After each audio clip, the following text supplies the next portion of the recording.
Hello and welcome to another traffic guide for the iRacing Camel GT series. This week we're at Donington and doing something a bit different this week, where if you've watched any of my previous traffic guides, what I will typically do is use a replay from a prior season's race where I can find some good traffic examples to showcase there. But of course, we've never raced at Donington, so I don't have any prior replays to use for that. So what we did was Rob and I jumped on a server together and we set it up so that I would encounter him at different intervals throughout the track and hopefully give us some good examples of traffic, give us some talking points here, and show where some good places to pass or not to pass exist here at this track.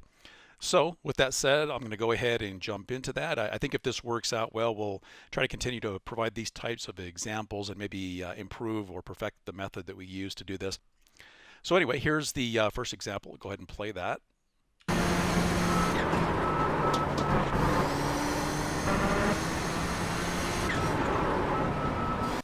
Okay, so that's a good example of what not to do coming off the corner here, where you'll notice that I'm nowhere near him going into the corner, and he's already committed to his line where his momentum is going to carry him now wide. And now he could be prepared to kind of brake and try to steer away to give room on the outside, but really that's not going to be ideal. You're looking at someone, or you're trusting that someone's going to make a last minute adjustment that's going to be awkward. And at this point, the most predictable thing for him to do is to run the line and for the Nissan to find a safe way around. And that's the responsibility of the passing car, is to find a safe way around. And so this particular example, what I would and should have done differently is recognizing that I couldn't reach him really prior to this corner. And really, if you're going to pass prior to this corner, I would say you would need to be alongside prior to corner entry. And in general, you want to be at least alongside the other driver before they have committed to their turn-in point, where they have now time to react. In most situations of passing, both cars are going to need to work together, and they're both going to lose a little bit of time. There are some rare examples where neither car will lose any time, but of course that all depends on timing and where the cars encounter each other there. But in this particular example, since I couldn't quite reach him prior to this corner, it really would have been better to actually check up a little bit earlier and plan to cut to the inside and pass on the inside of corner exit, where you're going to see there's actually a lot of space and a lot of time now to pass. And so what I've actually done is I've lost all of my momentum coming here into the corner, where I've now had to brake and to avoid, come up into his line that he's going to be running there, and now that's going to delay when I can pass, and you'll see that I'll have to now get back to throttle and then come to the inside. And now he's going to, at this point, before he's really started to commit to turning in, he knows I'm alongside, and he can now let up a bit and maybe delay his turn-in point just a bit to follow me through there. But again, before you can make that decision, you want to make sure that prior to the Audi driver committing to his line, you want to make sure that you've given him time to state, to show your intentions of where you're going to be and where you're going to make that move to try to make sure it's safe. The other thing to keep in mind as an Audi driver is that you don't want to do anything last second or unpredictable. So for example, if you see a Nissan coming up from behind, really the last thing you want to do is try to move out of the way. The last thing you want to try to do is make a last minute change in your line or braking at the last second to try to facilitate the pass, because actually what you end up doing more often than not is causing an incident, because you're going to be making kind of more of an unpredictable move. So the safest and the best thing to do is to follow the racing line, and that's the most predictable thing to do. That's the first thing that a Nissan driver should be looking for, is for the car ahead to be following that line. That way it's better to judge when and where the Nissan can get around. In addition to that, slowing up slower than race pace also can kind of throw timings off. And so if the Audi actually slows up and runs much slower than race pace, then the Nissan will be approaching at a much quicker closing rate. And when you're closing much more quickly than what you're used to, that can throw some timings off, and where you might have expected to pass might come up much sooner. And then now the Nissan driver has to adjust and try to come up with a kind of a last minute adjustment or correction on where they can or cannot pass. And so once again, the best and the safest thing to do is to run as close to race pace as you can and as close to the driving line as you can, and be prepared to share the road if the Nissan is going to be up alongside you prior to the corner entry. And we're going to now start to kind of get back to some examples starting from the start of the track, and we'll kind of work our way through here.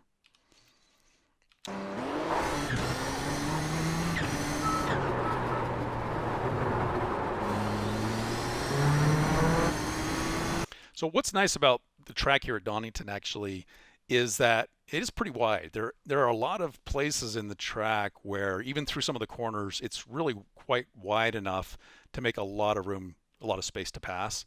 And so in this case, you can see how he's already kind of moved over, and he's going to be kind of hugging the right-hand side here, and that gives plenty of opportunity to get around on the outside. So there's actually a lot of space all the way around here on the outside. So I would say that if this is the typical line for the Audi, as he turns in at this point, a great passing opportunity from here on the outside, really all the way down into this point here.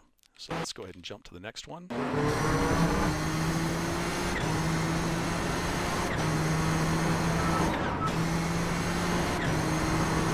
All right, so what you can see there is that there isn't time to catch up with him prior to his turn-in point. And so you're going to see me kind of check up a little bit and just kind of get prepared to throttle out and run a wider line and pass him here on his outside. And again, a lot of space here on the track here to make that happen. All right, so here, let's go ahead and play this one through.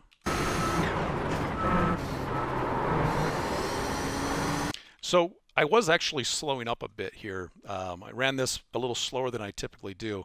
And because I can see that there's just obviously no way to close a gap, and the pass is definitely going to happen after the corner, what I'm really trying to do is time it so that as I slow the car up and get to throttle, that I'm actually not going to run, my typical line, which would run a faster line that runs all the way to the exit curbing here to the left. I'm really timing it so that I can get a nice early throttle that allows me to get a faster exit on his inside on the exit of the corner. So that gives me plenty of time to get it by really quickly. And now I can complete the pass prior to the next corner here. And I'm actually going to stay wide. He's actually being cautious and actually cutting a little bit of track there to make sure, but there's actually plenty of space there. So you can see that as I'm coming around, I know that he's still coming up on the inside, and I'm going to just give him plenty of room and run a wider line through there to make sure that that's as safe as possible. So let's go ahead and actually play this at speed so you can see the changes in pace to kind of time this pass to happen at the right time.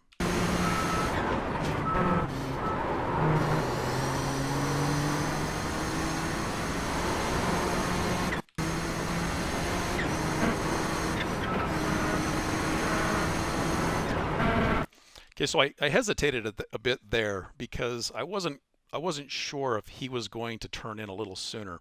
This is my unfamiliarity with the line and the typical pace that the Audi would carry into this corner. The Nissan can go full throttle all the way through this section of track until this braking point up here, but I wasn't sure on the pace of the Audi driver, so I'm going to actually kind of check up and pause just a bit here as I approach him, because I want to see how soon or how quickly he's going to commit to his turn-in point. Now he's braking, and generally, if you can get pretty close to alongside the Audi, by the time he's in his braking zone, there's going to be a real quick speed difference here, as the Nissan's braking zone is usually much further up. And so I can kind of complete that pass at that point in time. Now that's not the safest pass. You'll notice that he will actually still have to kind of check up a little bit to avoid an incident there. There's some space there, but you'll see him tap the brakes a little bit. He's being extra cautious, obviously. Um, Really, it's a pass that could have been facilitated more smoothly if I wasn't hesitating on my throttle here. I wasn't sure if I'd be able to get by in time, so I was just trying to be cautious there. And sometimes, you know, like I say, when your pace is different or slower, either car is running at a slightly slower pace than usual, it can throw the other guy off a little bit from pace that he might be used to seeing. So let's go ahead and play this through one more time.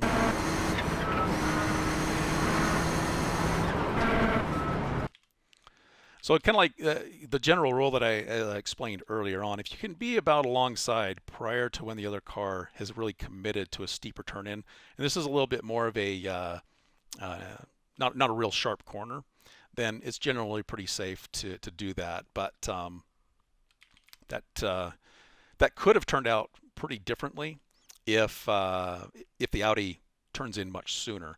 He was really so wide at that point that I think that left a pretty good gap there. If you're an Audi driver and you're battling for position and you want to kind of signal or indicate that you don't want a last minute move to be made, then you can be a little bit more greedy with your line. You can kind of shade toward the corner a little sooner to kind of show that that gap is going to close. And then of course the Nissan driver can see that as your intention to turn in, and then he can wait and then pass you on the opposite side. So I think the next example I have here will be a pass a little bit later on the outside.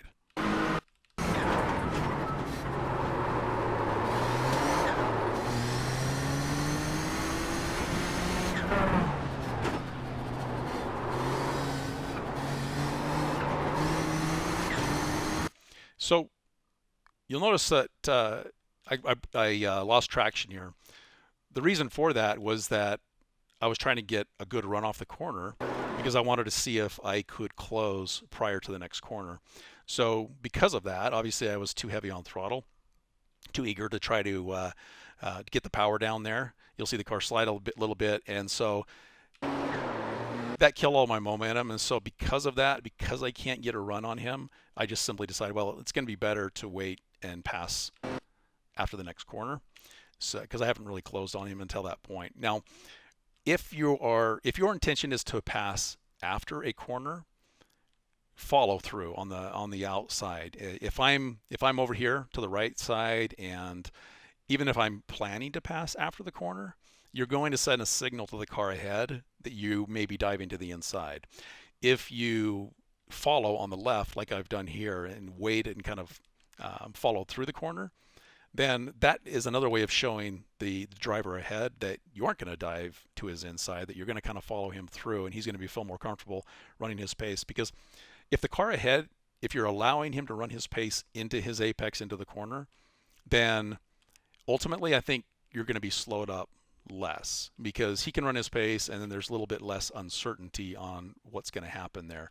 And so what I'll do here is I'll just kind of check up a little bit and then see if I can get a run after the corner. And this was really the first time through this corner. I wasn't sure where the timing would line up there, so I'm going to hesitate a little bit even on the exit here before trying to pass on the outside. So I can see him start to move to the right, and once I know that he started to move to the right, then I can see the space open up on the left, and then I can commit to that.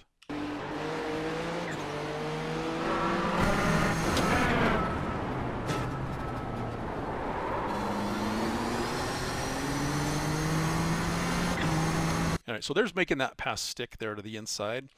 So what I had done is I had caught him prior to the corner here, but no time to make the pass prior to the corner. So what I actually do is I just kind of actually stay wider than a typical line, because once again, I'm going to sacrifice my pace into the corner. I'm going to angle it to exit on the inside so that I can get a really good early throttle and give myself some momentum off the corner so I can get by him prior to the next corner.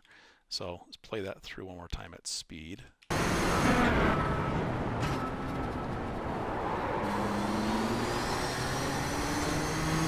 Now, Rob did something there that it may not be obvious, but is actually important to note. Sometimes when a Nissan is coming up on an Audi, like a corner like this, the Audi will actually slow up unnecessarily and he'll stay to the right hand side. He'll actually slow up and he'll stay to the right where I'm actually planning to make the pass. And that causes me to check up once again, and then once again both of the cars have lost a lot of speed and momentum because he's trying to facilitate a pass by compromising his exit speed to try to give me the outside, when in reality it's better if he just runs his line. The most predictable and the first thing that I'm looking for is for the car ahead to run a typical line, because that way I can plan the pass and execute the pass in the spot where I'm expecting to. In a straight, once again, more important than ever, a couple of options, a couple of things to be thinking of on a straight. It's another area where sometimes a lot of last-minute line adjustments can occur. So if you have chosen your line, stick to your line throughout the pass. Don't try to move over. The other thing is if you've got a Nissan behind, a lot of times the Nissan on a longer straight, not necessarily this particular straight here, but on a longer straight, the Nissan may be using you for draft. And of course, as he gets closer to you, he's going to plan to make a move around once he catches you.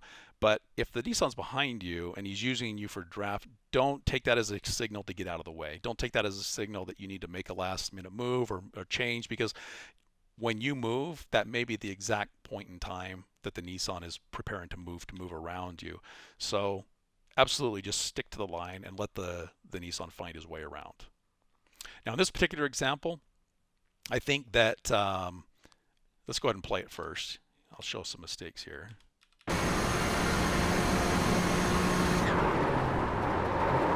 Ah, yes. Okay. So this is a good example of trying to force a late pass to happen. And because of it, I brake much too late. And I think I probably even locked him up a little bit. I was trying to get by prior to the turn-in point, so I brake way too late, and I can't slow the car enough. I'm not going to make the corner. So the important thing to do here is that, as you can see, he's already in his braking zone, and he's getting to the point where he's getting to start to turn in. You've really got to make kind of a last-minute call to decide if you're going to try to wait and follow him through, or if you have time to slow your car safely and pass, get by prior to when he's committed to his turn-in point. You want to be able to give the other car time to react, because he may need to slow a little extra or turn in a little later. And of course, if he's going to turn in later than usual, he's going to have to slow the car a little bit more and adjust his turn-in point. But again, you want to give him time to react to that. And so what I did is I kind of dived it in here. And I end up braking a bit too late, and like I say, it really gets me into trouble. I think that, let's see what he does when I do that.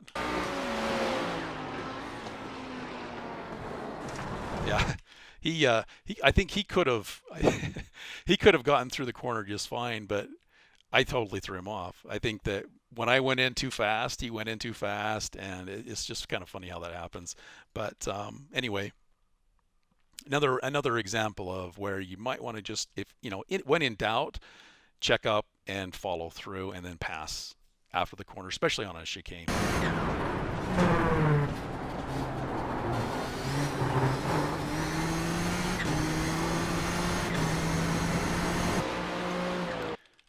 Pretty simple pass here. One thing that I did early on was I tried to indicate the line early to show that I knew that I had time to get by here on this straight here. So what I did is I moved over a little early to just to indicate that that was the line I was choosing. And if you're the Nissan driver, you want to do that well in advance, keeping in mind that the brake points again are much earlier in the Audi, and you don't want to make a move at the last minute to indicate the inside line, because you might actually do that right as he's entering his braking point, and then you're going to clip his right rear. So do it early, indicate your line early, and don't wait at the last minute where you might find yourself already in his braking zone.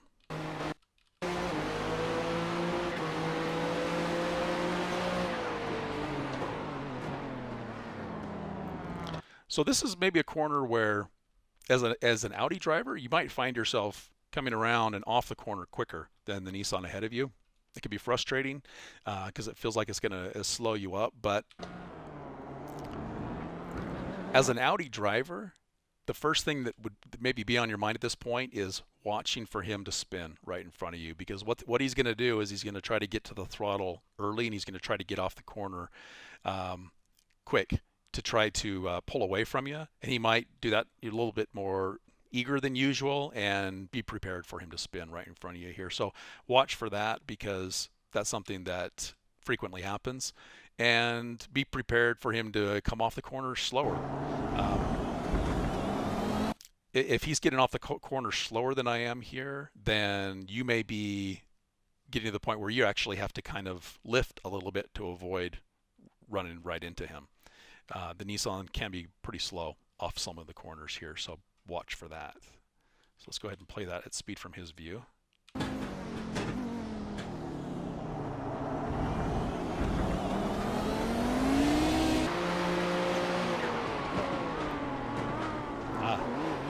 This is a good example to talk about. Okay, so I think the pass here the timing on this was okay. And the reason I think it was okay is that I'm well alongside, and he's still in his braking zone. He can't commit to his turning point. So both of us are going to be taking a little bit of a slightly different entry into the corner here. I'm obviously, further toward the middle of the track here. So I have to actually brake a little more than usual to take a little bit more of a shallow line. As an Audi driver, you have to be prepared to also maybe slow up a little bit more than usual, because you got to recognize that the Nissan driver is going to be slowing up a little bit more than usual as well. But he's well alongside and well past prior to the turn-in point. So because the Nissan driver has checked up and slowed a little bit so he can make the corner, then be prepared to do the same. And then you can both safely get. So what I actually ended up doing was I ended up being right on the apex of where he wanted to be, and he had to turn away from it, and that's going to send him off into the gravel here. And that could obviously be avoided, but just watching this back one more time at speed, so you can see the closing rate.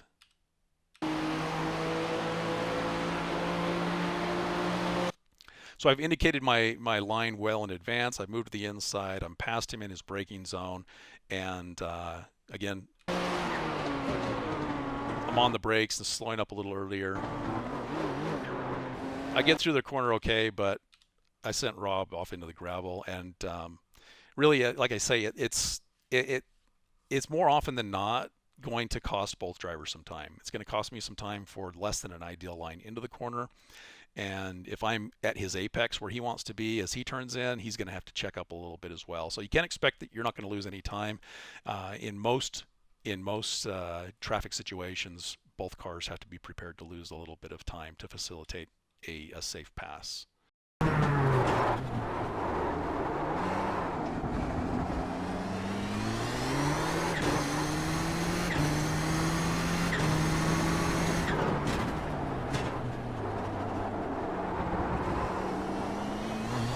In this example, very similar to the prior corner, you're coming up on another hairpin and really judging whether or not you can close and get alongside prior to the braking and turn-in point here. So I'm going to indicate to the inside well in advance. That's his braking zone beginning there. I'm going to barely start to brake as well. I have to brake a little extra. I'm going to have to slow up a little extra to get into the corner. And that's going to slow him up a little bit too, as I've kind of a later inside pass. But that is a safe pass to make. I think that that is typically how I would pass here on the inside prior to the entry, as long as I can get alongside prior to the entry. I have some other examples after this where I wait until afterward.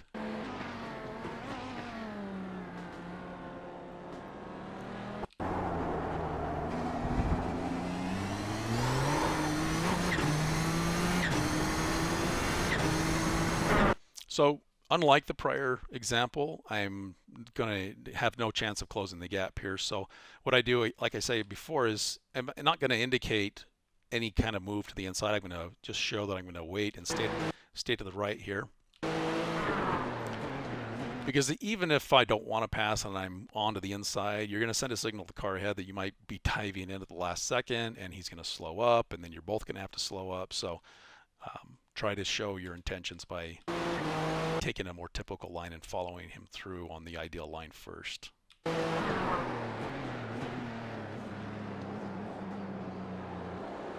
So at this point, my plan is to pass on the inside of the corner exit, where I know I can kind of set up to try to get a run and kind of adjust my pace and my line so that I can come through on the inside and throttle out of it from there.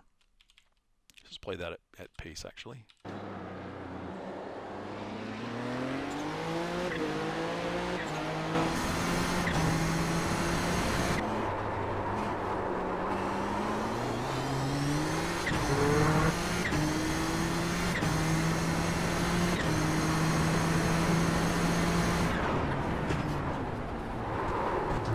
Pretty late move by me there.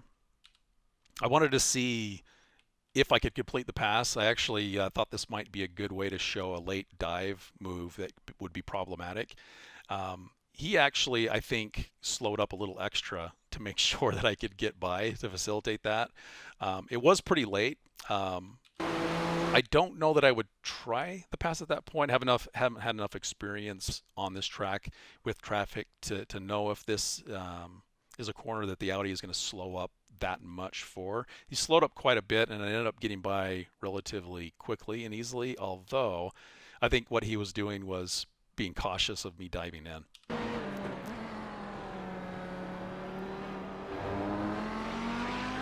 So one of the things I like to do prior to a race that I recommend everyone do is, if you jump into a practice session with a car from either class, watch their lap, watch what their typical line is, and try to see what the cars are looking to do at various corners throughout the track, and kind of get an idea for where cars are quicker, or where they get off the corners a little slower than usual, and so on and so forth. And you can kind of use that to kind of help gauge the closing rate and where those passing windows might open and close. So in this particular situation, I think this is something I would definitely want to have some more time and experience with. Like I said, I don't know that I would make this kind of last minute move or not. It would depend on the closing rate, the pace of the car ahead, and one of the things that you can do as an Audi driver, if you want to facilitate a pass, like I say, don't do it in the middle of a corner. Don't do it, on the driving line in the corner entry or midpoint of the corner especially. But if you want to facilitate a pass and you want to check up prior to the end of a straight, you could actually tap your brakes lightly a couple of times to indicate that you might be braking a little earlier or slowing up a little bit more than usual. So if he taps the brakes just a couple of quick times to indicate that, oh, this looks like it might be kind of close here, he wants to let me by prior to the corner, that would be a good way to signal to the car ahead that you want to let him by prior to the corner, so that you can then take the corner at your typical pace. So that's one safe place where you can slow up slower than the race pace, even if you're on the driving line, is on a straight prior to a corner, where you have plenty of time to convey your intention prior to the corner entry point. That's an option to consider.